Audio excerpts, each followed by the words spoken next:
Welcome to our channel. Today we how to log into Sling TV account, easy access step by step clearly.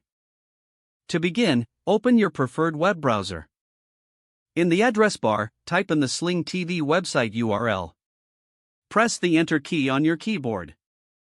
Once the page loads, look for the login button, typically located at the top right corner. Click on the login button. You will be directed to a new page prompting you for your credentials. Enter your registered email address in the first input field. Next, move to the password field. Type in your password associated with your Sling TV account. Double-check your entries for any typos. If you want to stay logged in, check the box for Remember Me. Once everything is filled out, click on the Login button again. Wait a moment for the page to refresh.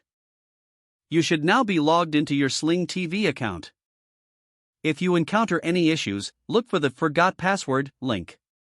Click on the link to reset your password if necessary. Follow the prompts to receive a password reset email. After resetting, return to the login page to try again.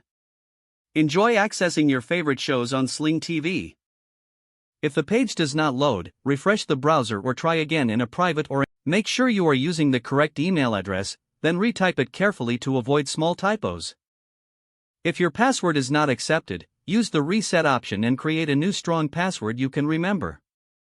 Check your spam folder for verification or security emails, then enable two-factor authentication if available to improve account security and reduce unauthorized access risk. After signing in, review your profile details so your contact information and settings are accurate and current. If you see an error message, note it down and try again after restarting your device and internet connection. Log out when you finish, especially on shared devices, to keep your account and payment information secure.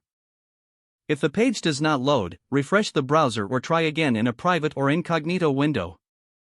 Make sure you are using the correct email address, then retype it carefully to avoid small typos. Don't forget to like this video and subscribe to our channel for more step-by-step tech guides.